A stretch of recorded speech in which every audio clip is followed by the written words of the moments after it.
Welcome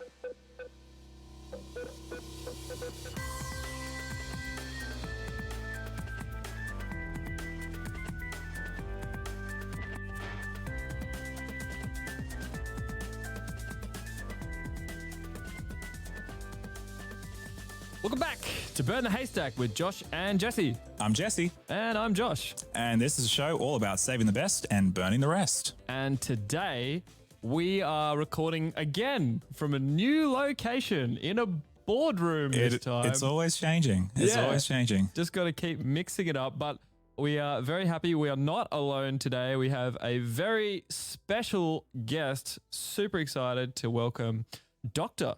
Brendan Pratt to the podcast. G'day, Jesse. G'day, Josh. Oh man, I've been thinking about having you on the show for ages, and then Darren, we had your brother on the show, and then he mentioned, you haven't interviewed Brendan yet, and I'm like, oh my goodness, you're completely right. How have we not? Anyway, so here we are. So our New Year's resolutions apparently is going to be working through as many Pratts as we can. So that's a great idea. I'll be interested to hear where it gets to. Yeah, they're all amazing. All got something interesting to say. So yeah, be a fun adventure. Yeah.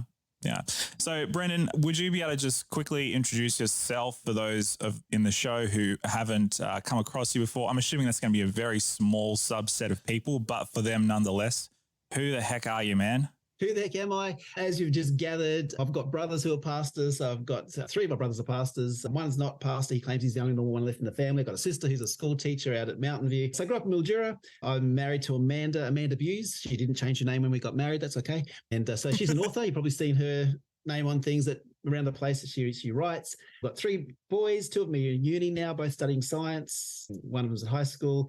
My big interest is reptiles. Love reptiles. Any chance I get, I'm playing with my reptiles. Yeah, that's probably what you need to know about me. Yeah, awesome. And, while we're at it, quick shout out, Brendan's wife, Amanda Buse, the books she writes, The Hunter Chronicles, outstanding. The teenagers at school, church, they love them. So, this isn't not sponsored or anything, but just if you have teenagers, hey, get on the Hunter Chronicles. It's so good. Our kids love them. So anyway, I'm biased. I think they're good. Yeah, she's doing a great job. And I mean, she's written other stuff too. But anyway, I just wanted to make a note of that because I had teenagers literally just talking to me about it yesterday. Wow. So there you go. Yeah.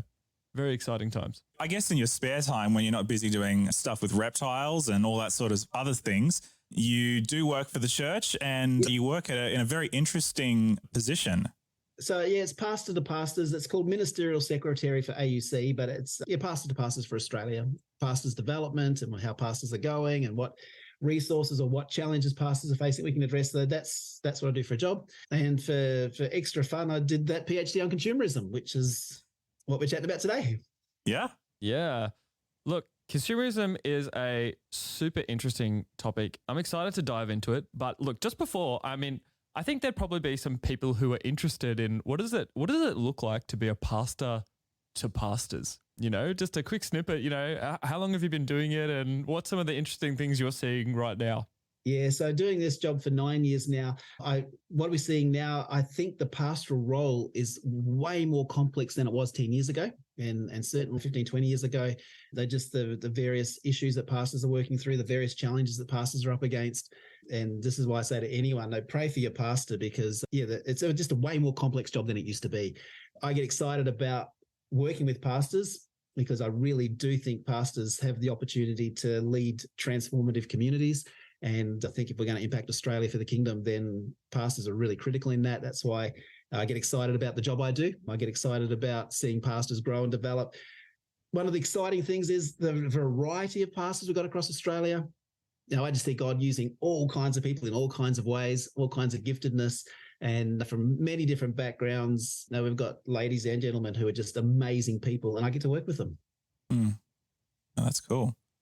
You mentioned, I always kind of find this funny when people say, oh yeah, I did a PhD or a doctorate for fun or whatever. It's such a casual thing. You did this how many years ago?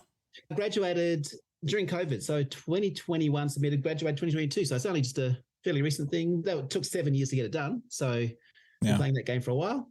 8 years actually overall. Wow. That's pretty significant. And what drew you to this topic, consumerism? What is it that drew you to wanting to study this and do this? That's a really good question, because there's a few factors came together. And so first of all, there were the period I was pastoring a church in New Zealand for 10 years and thoroughly enjoyed it, thoroughly loved it, had a lot of fun, was very oriented towards, this is the late 90s, early 2000s, very oriented towards the whole, at that stage, people call it the Willow Creek seeker-sensitive movement, or whatever you want to call it, the church growth movement. And so got quite excited about those sort of ideas, but there was always some niggling thing about it saying, hey, we're getting lots of people, and we're getting lots of people, and this is a huge generalization, but what are we doing with them? And so I always thought, I look back now and I put a lot of my energy into a very consumer-driven model of church, which is not entirely a bad thing, but it is problematic in that we didn't, for the most part, a lot of people, we didn't grow them beyond that consumerism. We were meeting their needs really well. It was all very targeted to a particular group. It was a full program, was meeting their needs extremely well. But then beyond that, what was it doing? So that was always a niggling thing, thinking, what are we doing here? Beyond that, Greater Sydney, that was where my next job was, doing healthy churches. And so I was putting a whole lot of time into natural church development and working with churches on their functional structures and working on their, gift-oriented ministry and all those NCD factors. But once again, it kept coming up, and it's often quoted. We go, our lowest NCD score is loving relationships. So I was getting a little obsessed by this, going, if the church is one spot that's meant to be loving, why are we always scoring low on loving relationships? And it struck me one day, I was at an NCD event with a Baptist and Salvation Army and Uniting. We're all talking about NCD, and they're all scoring low on loving relationships. And so sometimes as Adventists, we beat ourselves up saying, it's because of the way we bring them into the church that they're not loving, or it's because of this, or it's because of that, or we're too head knowledge or whatever. Do you know what? They're all scoring low on loving relationships.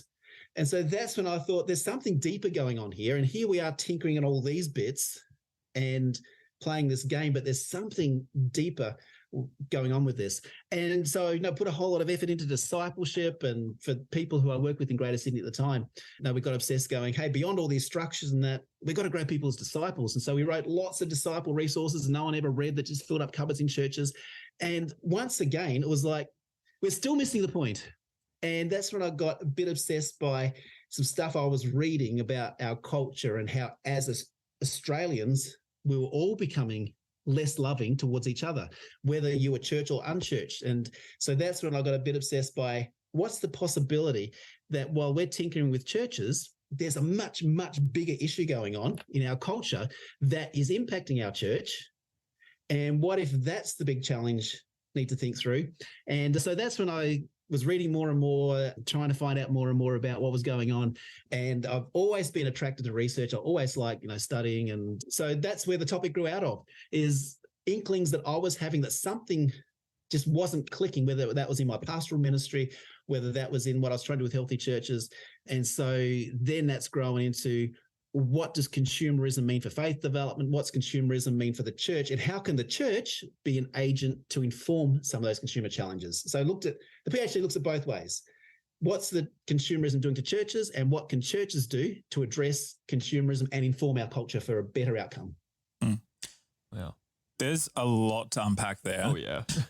There is one thing before we get into like the meat of that, which I think we need to, give some good time to, but I just wanted to ask you about going back to your Auckland, New Zealand days. Yeah. And by the way, as Josh and I, we've both done ministry in New Zealand, of course.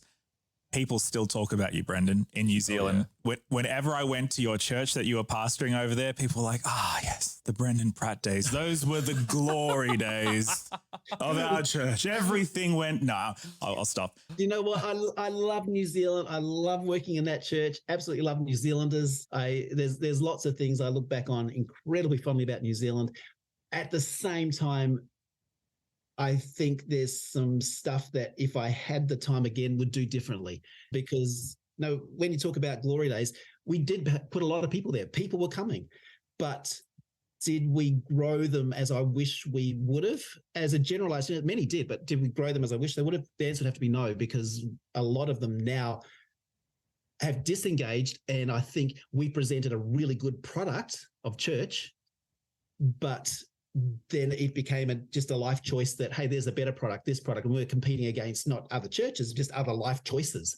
And so people make other life choices. And I think we didn't grow people beyond themselves as much as I wish we could have. That's not to say that it didn't happen, because there's some lovely people and very good stories, and they're all lovely people. But if I look back now and said, what do I wish I'd done differently, would have had a bigger focus on, you engage in church as a consumer, and you have to have a consumer element to church. And so that bit I don't regret. I do regret that we didn't move people beyond that as much as I wish we could have or should have. And into the substance, modify the outside of the bucket so people can engage, but we didn't engage people in the substance that moves people beyond self.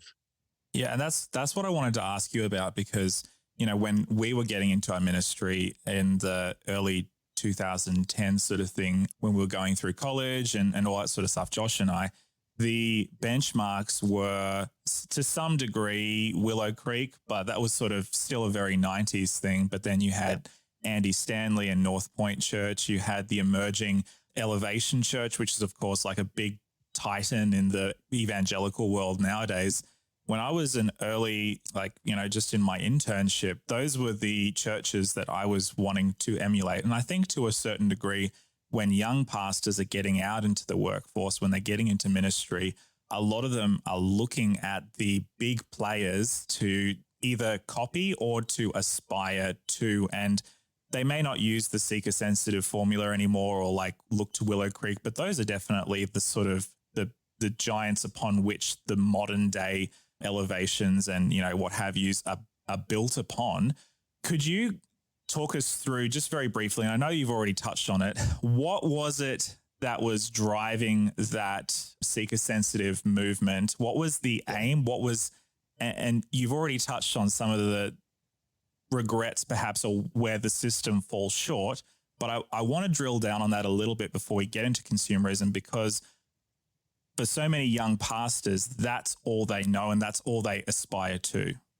And I think it's for all very noble reasons, by the way.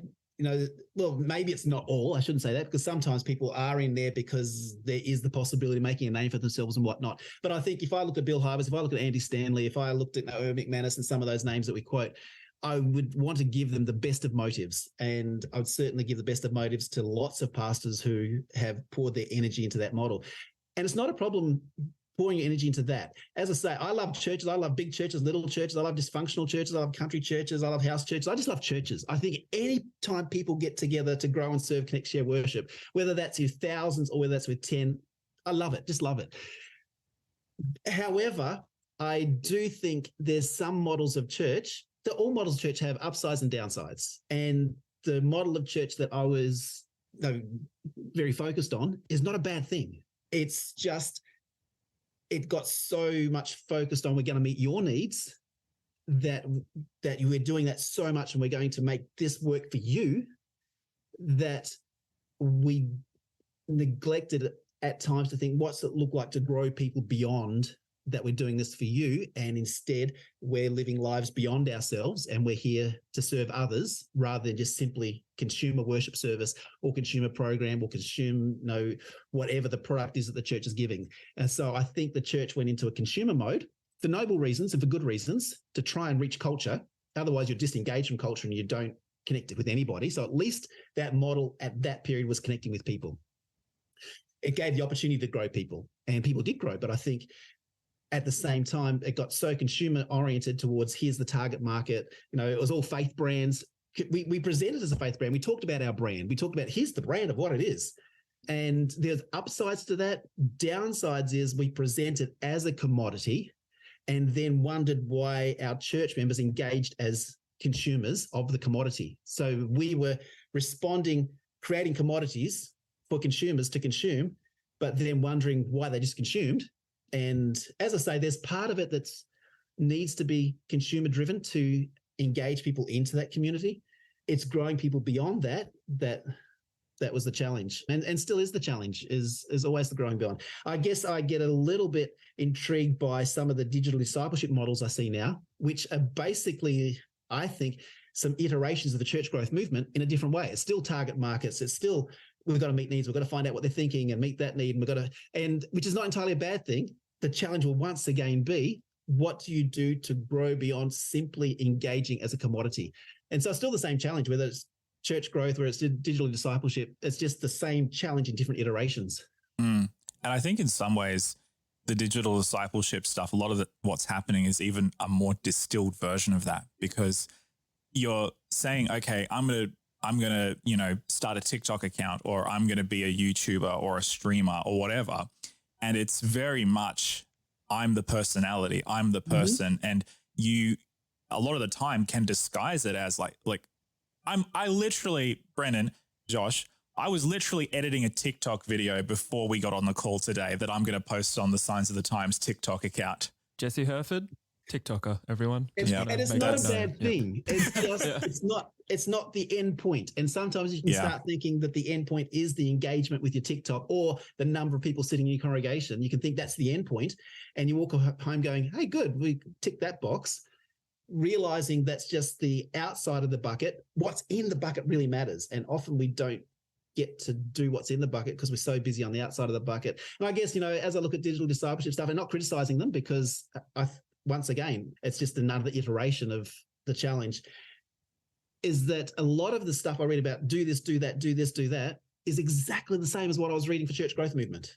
Not a bad thing, as long as we don't leave it at people's engagement as a commodity and then wonder why they disengaged for another commodity. Yeah. Well, it's like, obviously we're talking about this on a podcast, like we are living, but yeah, I mean, part of us even starting this was to sort of move a little bit beyond stuff we could do in church and to help, make more pathways for discipleship. But even with the podcast at some stages, it was really for us to get distracted. We even got distracted at some points just by numbers, because we just have to get more numbers. We need to do this and then we'll get more people. But then we needed to constantly come back and think, well, it's not necessarily about how many views we get, but it's more about like, are the people viewing and engaging with what we're doing? Is it actually leading them closer to Jesus? Is it leading closer to life transformation? Is it giving them helpful tools in their everyday? And so it's qualitative rather than quantitative only. Are people going to grow? Yeah. Which is, it's challenging. And I mean, I like to think people have grown as a result of what we've been doing here, and we've grown as a result of doing it, which has been great for us, purely selfish, but this is great. So let's dive in then. I mean, we've started, let's just go for it. So part one of your thesis was how consumerism is affecting the church. Well, actually, part one of the thesis was establishing what consumerism actually is. Oh, that's good. Let's do that. And so the part one was just talking about, hey, here's what consumerism is, here's what it isn't, this is what advanced consumerism looks like. And because for some people, they look at consumerism and it's just, it's a bad thing. It's, it's the product of advanced capitalism and class-based systems and down with the Western system, and consumerism needs to go. Yep. There's that, which intriguingly, consumerism can commodify for its own ends. That's the beauty of consumerism. It doesn't have any underlying meta-narrative apart from choice. And so it'll take anti-consumerism and turn it into a consumable lens. And so pretty soon the down with capitalism, is signed up by Sony, and they've got logos and CDs and products and T-shirts. And pretty soon anti-consumerism can be commodified. That's the beauty of consumerism, because it'll take anti-consumerism, it'll take Christianity, it'll take Buddhism, which is very much about giving away. And there's a whole movement of Buddhists saying, hey, the Western culture has taken us and commodified us. It'll take any system for its commodifiable ends, which is quite intriguing.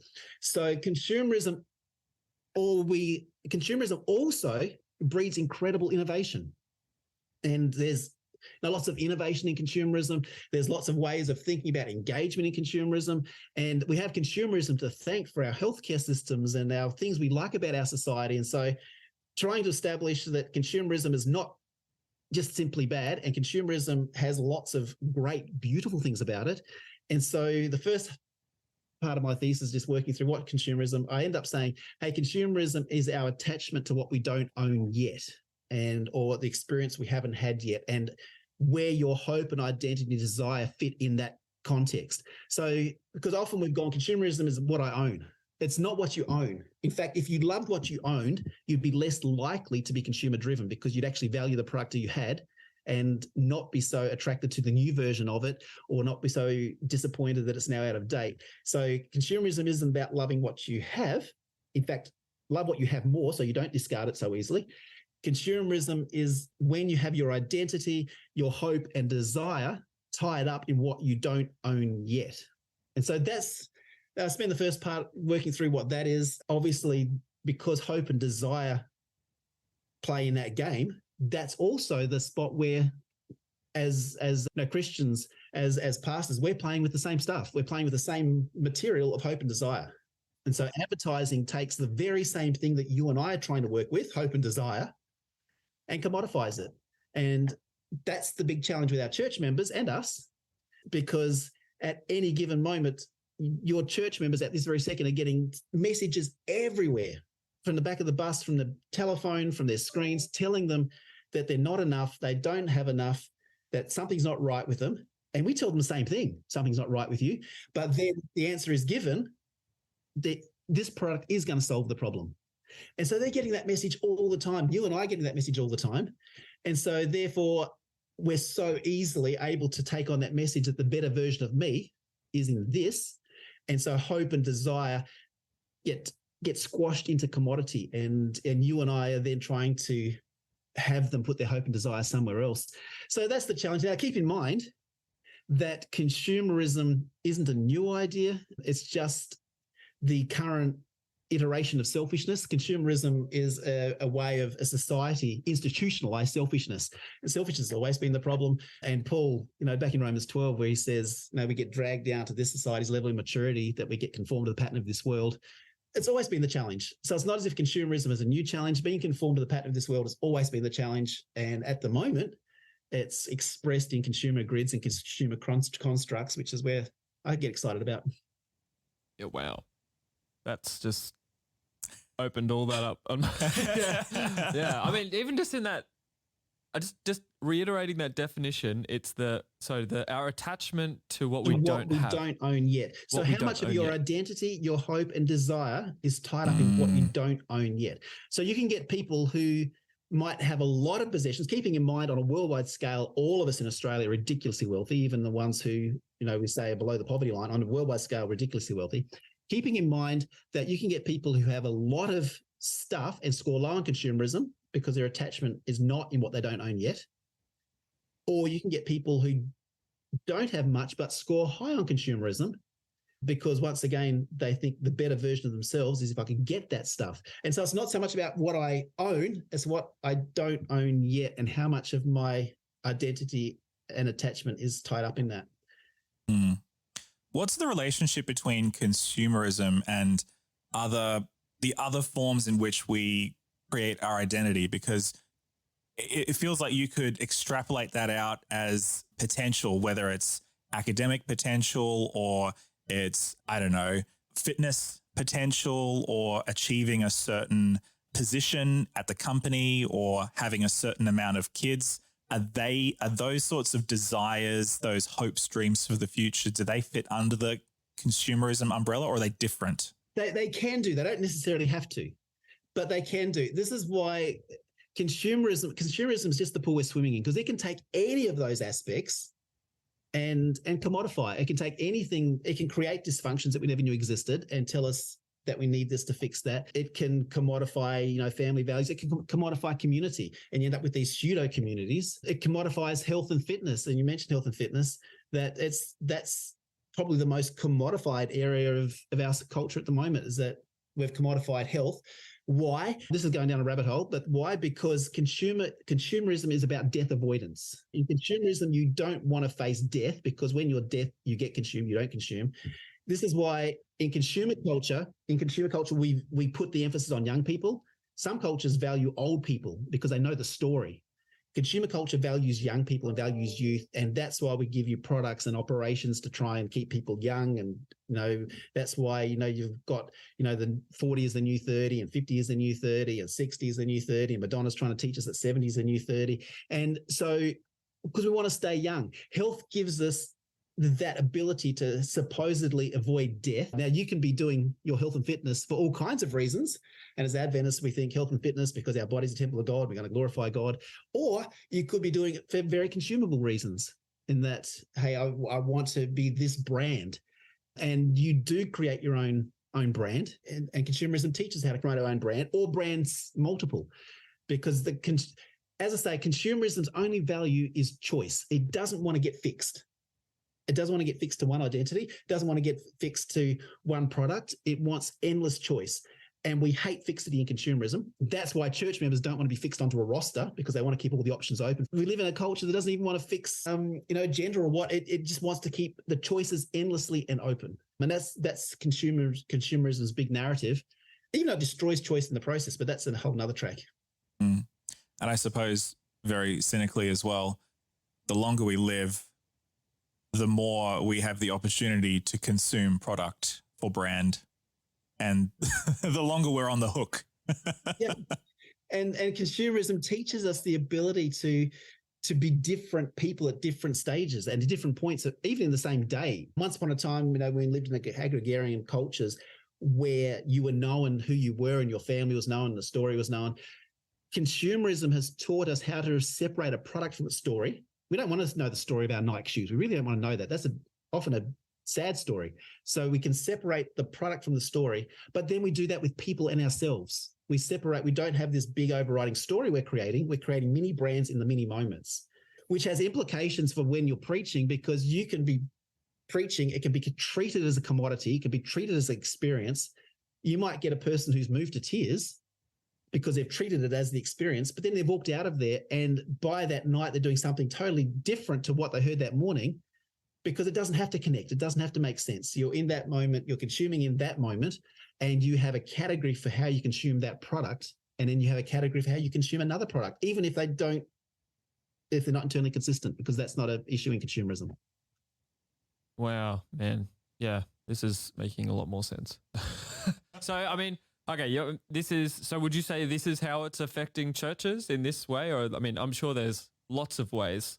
It impacts churches in all kinds of ways, but this is where the challenge is, because church presents as a brand and it needs to have consumers, but we're so much in the consumer grid that we end up treating church as a product. We treat worship services as a product.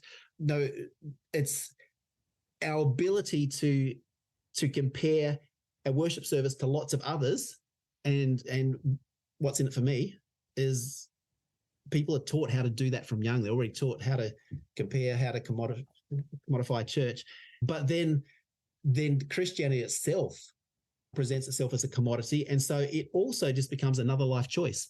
And so in consumerism, it's about what I'm constructing.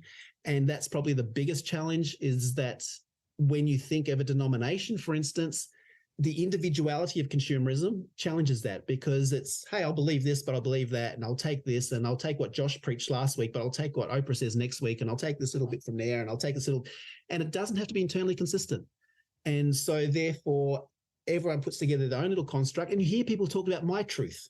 Now, that's a sentence you never used to hear previously. Previous generations didn't know about that sentence, that, hey, this is my truth, and I'm going to live my truth, and you can live your truth, and I will construct my own picture of who God is, or whatever the case. And so the individualism of consumerism is probably the biggest challenge to what it is to be a community. Where consumerism goes up, community goes down. That's just entirely how it works. A guy called Oliver James, not Jamie Oliver, he makes food. Oliver James writes books about consumerism. And Oliver James, his book, he studies societies around the planet, and has a measure for consumerism. And as the consumer measure goes up, he also has a measure for relationships, and that goes down. And so that's also the challenge for the church, because the church is community. Consumerism is pseudo-community or anti-community. The opposite to consumerism is not anti-consumerism. The opposite of consumerism is community, because it's relationship with God, relationship with people. So that's the challenge, because church is essentially community. Consumerism destroys community. So wait, I'm curious about that. How does consumerism destroy community? And maybe I am just a total product of like advertisement, you know. But I mean, like you see, like a lot of consumerism bases itself around like, you know, becoming part of this community. An with exclusive group, perhaps. Well, kind of, but like, you know, for example, I'm just trying to think of like a group, like, you know, people like Apple products. And so they bond over having community of being like, oh yeah, I'm an Apple guy. I'm an Apple user. You know what I mean? Or I don't know. What's another example? Oh, like, you know, I'm a Toyota driver. I'm part of a rugged group of individuals who gets outdoors and or Subaru or whatever. And you can brand your identity easily that way. And consumerism will help you say, if you want this brand, and that's why the brands of our clothes are on the outside, not just on the tags anymore, because that brand this is where I identify. Look at you, Mr. Under Armour over here. I am Mr. Under Armour. My brand is on the inside this time. I'll have you know. And so, not that my PhD includes a case study of Lorna Jane. Okay, Lorna Jane exercise clothing. Nothing against it. It's probably a good product. But Lorna Jane says, I don't sell exercise clothing. I sell a philosophy. And she actually says that. And her catalogs are full of references to spirituality, whether that be Christian references sometimes, or sometimes it's Buddhist references. And so she says, I sell a philosophy. And she says, I sell a community. So you join the Lorna Jane community. She writes about it. Every catalog is the Lorna Jane community. And this is what Zygmunt Bauman, a sociologist who's written a lot about this stuff, says is pseudo community. And so that's the challenge. So go back to the question, Josh, and I'm going to oversimplify this bit. But in consumerism, this grid, the time equals money, money equals things, things equal happiness. So in consumerism, the goal is happiness. Okay. And America's enshrined that as, you know, you've got a right to happiness.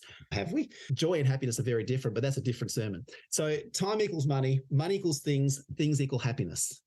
That's what we've been taught. If I had these things, then I'd be happy. If you won lotto, you know, you'd be happy. Even though there's a lot of studies that show that people who win lotto have a spike in happiness and then are more unhappy. But anyway, so if that grid, whatever takes my time takes my money, which takes my things, which takes my happiness. So when I ask you for your time, and we don't articulate it this, and I'm oversimplifying, and it's an overgeneralization that oversimplifies to, but the grid we're working by, and Tim Kasser, a psychologist, says we all work by this grid to a certain extent. So when you take my time, what are you taking? My money. Yeah, which is taking my things. Which is taking my happiness. Yeah, you ask me for my time, you're taking my happiness. So therefore, anything that takes my time takes my happiness. We don't often think it through it this way. So when the nominating committee rings me up and asks me to serve at church, what are they taking? You're trying to steal my happiness Whoa, away, man. Steal my happiness. Yeah. When my neighbor wants me to help and do something neighborly, what are they taking? My happiness. When anyone asks me to commit to anything, they're asking for my happiness. And so therefore, if this is this underlying grid that Tim Kasser establishes, if this is the grid we're working from, then consumerism, this whole time equals money, money equals things, things equal happiness grid, it oversimplifies the problem, but it explains it, that my marriage takes my money. Wow. It takes my happiness, because whatever I'm investing my time into, and so therefore you don't have time to invest into relationships, into marriages, into parenting, into extended family. You don't have time to invest into visiting grandma. You don't have time to sit with your neighbors, because all of that is underlined by this grid that it's taking my happiness. So that's how it destroys community, because there's an underlying grid that the very things that would deliver better senses of identity are the very things that in consumer grid are taking happiness, because that's threatening my ability to get more stuff or experience something different. Wow. I need a drink of water after that. That hit that. That's amazing. The other thing that's really sprung to mind for me, Brendan, is, the potential for manipulation. And obviously every marketing agency in the world is, doing all they can to sell you the product, and all that is a given. But when I think about faith communities, there seems to be a fairly easy jump from embracing a consumeristic model to, well, I'm going to do all that I can. And maybe this is going to go back to the church growth movement, doing all that I can in order to get the biggest congregation, to raise the most money, to build the biggest building, to have the most impressive worship service. Are there certain things that you now look at through the lens of that's a bit manipulative, or that's a consumeristic sort of model driving this behavior sort of thing? I don't want you to name any names, but you see it everywhere. But to be fair, I see it in my own self. And no, as Apostle Paul says, dilating the self. So I see it creeping. Its fingers are everywhere, and including in my heart all the time, that I find myself being attached to, if I had this thing, if I had that thing, I just need that one. I find that in myself. And so it does reach in everywhere. And as I keep coming back to, consumerism also breeds excellent things and innovation as well. So I don't want to just be the person that's Mr. Anti-Consumer. Don't want to overcomplicate stuff. But my thesis ends up establishing this reflexive participant consumer, where there's reflexive aspects of being part of our culture that we don't get a lot of choice over. That it's just our reflex. And we reflexively respond in consumer ways, because that's just how we're taught. Our culture is that. That's fine. The participating part is how much we get a choice into how we then let that shape our identity. And that's where the real challenge is. How much do I let that shape my hope and my desire? And that's where it needs to have intentional thinking about the imagination that advertising sells me. They want to sell me, and you can find whole journals on the spirituality of advertising and how they want to shift their brand into what they call the human spiritual zone, because you get attached to the transcendent. And if they can make their product have you feel like you're doing a better version of yourself through their product, that's what the aim is. And so therefore, as a church, we're given the same challenge of how do we give people a better imagination of what life is? And so how do we create this imagination beyond the now of consumerism? And we do have that better, and we do present that as a product, but then how do we engage that imagination to then have people look at how they participate in the culture? And they are going to present in consumer ways, and you are going to buy clothes, and you are going to have brands, but have people think through what that means for their identity, their hope and desire. And that's where, well, that's the last section of my thesis, looking at what's it look like for a church to be able to do that, accepting that consumer culture is here. We're not about to destroy that, but at the same time, how do we inform those choices? How do we inform consumer culture? And then there's some wonderful things about Adventism that allow that to happen really well. Now, just coming back to the time equals money. On Sabbath, we say time doesn't equal money. We say, hey, Sabbath, you're not going to generate income. Yeah. On Sabbath, you are going to take a break from advertising and from shopping and from being an employee or an employer. On Sabbath, you're going to take a break from the consumer culture. You are going to take a break from these things to experience what is a better imagination. And the better imagination is that kingdom imagination of relationships and serving and connectedness. And on the Sabbath, we as Adventists, we emphasize this whole idea of creation. In consumerism, where creation is often devalued, even though environmentalism is often getting commodified now. But as Adventists, we do have this space where we say, hey, let's take a break and consider how we impact the planet and what we're doing that either builds up or destroys what God's asked us to care for. So as Adventists, we have a lot of touch points. All through Adventist belief, there's a lot of things that are there that help us grow this imagination. And so that's, I think, the challenge is that the second part of my thesis is about how consumerism impacts church. Third part is what do we do to grow beyond that? Yeah. Can I just ask I'm just curious about how does consumerism, I don't know if you can answer this in a nutshell but how does consumerism devalue, was it creation or nature? Yeah. Because consumerism removes the end product from its story. So once upon a time, if I lived in a little village and there was the person who made chairs, I knew where my chair came from. And my chair had a story because it was made from this family who have been making chairs for generations. And that was the chair maker. And he told his son how to make chairs, and he told his daughter how to make chairs. And so the chair has a story. At the moment, you and I, all our products are removed from their story. And they're removed and given a marketable story.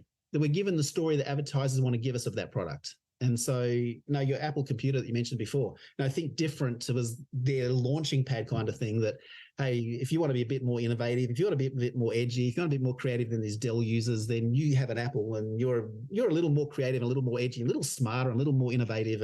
And the brand has that goes with it. Okay. But you don't know the story of your computer. You don't know the story of the factory in China that's pumping out the bits and pieces for it. So you don't know the story of the product. That way, consumerism, and it's being addressed now through the environmental movement, but that way, consumerism removing us from their product also removed us from the resources that required for that product. And so we were able to trample our natural environment. We did rape and pillage the planet. We did just dig up here and dig up there and destroy here and destroy our creation to get the product that we didn't have to know the start of the story for. And Interesting. so as products are removed from their story, it does end up devaluing where that story starts. And with most products, the story does start with creation. There's a whole Sabbath movement. Now, keep in mind, Sabbath can also be commodified, and the whole well-being movement is commodifying the Sabbath to try and say, if you have a Sabbath, you're going to be more productive for the rest of the week, which is a consumer story. So Sabbath can also be commodified.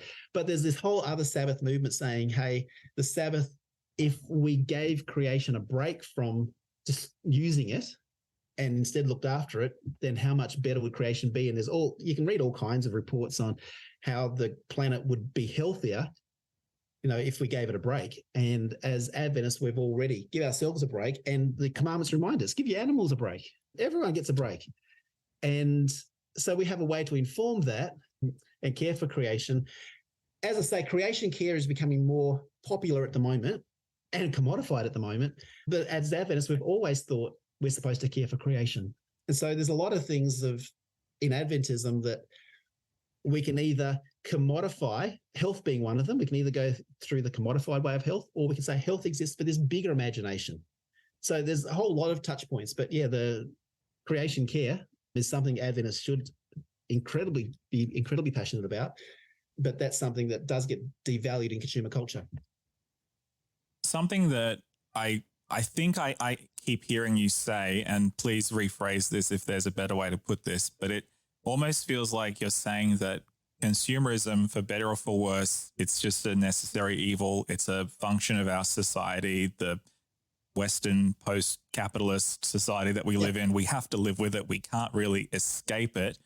And so if that's true, how can we as people of faith and as, potentially leaders in church communities together, I guess, reckon with that and then work out how do we practice our faith in a wholesome and beneficial, healthy way, knowing that we cannot escape this thing? We can become Amish. No, probably not. That's true. And that's one of the responses. You can become Amish, you can go and start a commune up in Byron Bay. You can do all that. But it doesn't mean you're going to be salt and light. I think you're right, Jesse, that the bigger challenge is being aware of what it does to us. And as I say, it's always been the challenge in any culture. That's why Paul was like, don't be conformed to the pattern of this world, be transformed by renewing of your mind. He wasn't talking about consumerism, but he's certainly talking about an empire. And that's why my thesis goes into a whole lot of stuff on how consumerism becomes a false religion and how consumerism takes on religiosity and selling hope and desire. So it becomes a false religion. It becomes an empire. It becomes an empire in itself. And so, sure, Paul was talking about don't be conformed to the empire. But today, let's say consumerism is the empire. Don't be conformed to it. You're part of it. You're going to live in the empire, but don't be conformed to it. One of the commandments that, where the Sabbath commandment, where I've taken you out of slavery, for the children of Israel, their total value was in how much they could produce. How many bricks can you produce for the Pharaoh? You and I get caught in the same thing. How much can we produce? Because consumerism is all about how much you can produce to keep the economy running. Sabbath takes us out of that and says you don't have to be a slave to production. You don't have to be a slave to the empire. And so if the empire is consumerism, and if consumerism can be an iteration of false religion, then that takes you a whole lot of stuff in Revelation that we don't have to get to today. But there's lots of ways of viewing Revelation through different grids of what's false religion, what's the empire, what's Babylon. It all ties in as far as at any given moment, there's always an empire. There's always a culture that's willing to conform us to that pattern. At the same time, you and I are called to point people, as Paul says, to be transformed by renewing of their mind and have a different imagination and see a different way of being human. I guess when we're talking about the church's response to consumerism, we've talked, I guess, a bit about there's theology and mindset that can help us to not necessarily overcome it, but help us be aware of it and help combat it, I guess, in some ways. The practice of Sabbath can as well. And I love that I just love that idea of like, is it Sabbath is resistance? Is that the Sabbath is Walter Brueggemann. Yeah, Yeah, Walter Brueggemann, yeah, that's yeah. it. The culture Yeah. of now. Yeah, it was super interesting. Are there any other ways you see that the church can respond and help people? Because I imagine there's probably some people listening who are like, oh my goodness, my whole life is consumerism. I'm doomed. You know, what do I do? Like, what do I do for the other 6 days a week? I guess, yeah. Are there any other ways the church or even just following Jesus, how else does that help somebody caught in the empire of consumerism? So I'm going to go on 2 levels. Level number 1 is the basic, hey, how do we understand advertising? How are we able to see through it? You know, with my kids, and I know that Hills Adventist College, there was a teacher there who was doing a whole unit on consumerism with kids on what's advertising trying to do to you? How do you see through it? I remember one of my kids one time, wanted a Nintendo product and said, Dad, consumerism's got to me. I really do need this to be happy. And I thought, well, at least they know what process got to them for them to think that that product was going to make them happy. So part of it's understanding this is what consumerism is. This is what advertising is. This is the culture that we're in, being able to read the culture. That's part of it. The deeper, bigger challenge is creating a bigger imagination, because consumerism is simply putting your hope and desire in the imagination of product. What's it look like to create that bigger imagination? And as a church, we get to be able to do that. We get to be able to say, there's a bigger thing going on. It's the kingdom of God. And in the kingdom of God, there's a totally different way of being human, where you serve more than you are served, where it's not about demanding my rights, but investing my life into the others, where there's this whole, where community really matters and everyone is God's kid. And it doesn't matter, what background, that we're all God's kids. There's a totally different way of seeing the world. And that's what Jesus was all about.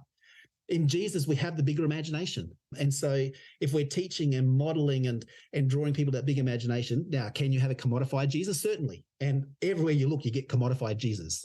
But what about if Jesus' bigger imagination that goes beyond the culture to a new kingdom culture, if that's what we model, if that's what we teach, if that's what we preach? And so we have people knowing why we're doing this, because there's a bigger thing going on. And all through there's as I say, it's tentacles are everywhere. So there's as many ways to address it as there are ways of being imaginative on how do we do this. There's a whole lot of research that people who are exposed to death are less likely to be consumer driven. There's research, an Adventist guy did a whole lot of research on kids who served in old age homes were less likely to develop a consumer attachment when they're later in life, because they saw the cycle of life. Consumerism wants to target market and say, you listen to this and you do that, and that's what your generation is. Whereas when you see there's a big cycle of life, in Europe, they're starting death cafes where they get together and talk about death, because consumerism is death avoidant. And so by seeing the reality of life, it forces you beyond what you think matters to what really matters. So part of it is thinking intergenerational community addresses consumerism. So where you target market that so often falls into consumer grids, intergenerational community means that I don't get all I want, and there's people sitting with me who see the world differently, and together we're going to form a community that isn't about me, that's beyond me. So there's lots of little tentacles and lots of ways to address it. Mark Sayers wrote a really interesting book where he talks about how previous cultures were sex repressed and death was in your face because they had the plague and people were dying everywhere in front of you, and death was here, but you repressed sex. And so if you wanted to be deviant, you expressed yourself through that sort of sexual deviance. He says our culture, consumer culture, has commodified sex. So sex is everywhere, and death is what we try and hide now. And so death is what you try and put away, and old age homes aren't promoted about. He says, no, they're promoted by the man with the white teeth who can still swing a golf club, and we avoid death. And so he says, if you want to express your deviance to society now, you do gothic things and you try and express death themes, and which is really quite intriguing to think, where that's all up to. As a church, we do preach there's a big imagination going on and death's not the end. And I think we just need to keep coming back to, what's this kingdom culture look like? What's this greater imagination? What does hope and desire really look like when they're placed in the transcendent over the message you're going to get 3,000 times a day to put them in product? Yeah, wow. And even, I guess, just the basic of like story of Jesus that death is not the end. Death has no sting in the life of Jesus. And I think maybe part of the consumerism narrative, like saying it's avoiding death because it's a huge fear of death. And that what you're saying is like at that stage you are consumed, like you're not. And so I guess if you come to the realization and see the hope you have in Jesus that death has no sting, even that side of it wouldn't affect you in the same way. And I don't want to go Catholic on this point, but the idea of consuming Jesus, because he wants us to consume him to work through us. Right. And so, the bread and the wine at communion, I'm not saying it turns into the body of Christ. I'm not saying that's what happens. Yeah, but I'm the vine, you are the branches, sort of thing. So when you take on the bread and the wine and you consume Jesus, he says, come to my table, come and have living water from me, come and consume my living water, come and consume my bread. You're still consuming, but you're consuming with totally different ends in mind. Right. Wow. It's like what Jesus says to the woman at the well in John chapter 4, if you drink from me, you will never thirst again. And I guess that's almost anti-consumerism, that you'll never have to drink ever again. But you're gonna consume, but you're gonna consume me. I am the bread, I am the life, I am the water. So you're gonna consume, but consume with what motives and what ends in mind. Yeah, wow. So good. Look, we are kind of starting to wrap up. I don't want to because I feel like there's like a million little things we look at, but I'm curious about, I guess, so what are some more practical, I don't know, do you have like some practical ways to help people maybe see the ways consumerism, I guess, how am I trying to word this? Like practical ways that people can see how consumerism is affecting them and how to, I guess, be more mindful of it and resist. Yeah, I don't even know if resist is a way, but just to acknowledge it. Like, what are some practical, like, should we be keeping a consumerism journal or something? I don't know. And resist is partly the right word for it. So resist is, and that's going to look different for different people. For some people, resistance is the whole simplify movement, which is fine in itself, but this is the problem. As I say, any consumer resistance can be commodified. And so the whole simple living movement, the Marie Kondo stuff where it's like, does this bring you joy? If not, chuck it out type stuff. That ends up being consumable. In fact, she's got loads of products she sells out of that anti-consumerism, simplified living thing. And so, but for some people, they might think, can I get by with less? That might be some way of trying to address it, keeping in mind that that's not the total endpoint of it, because it's also my attachment to what I don't own yet.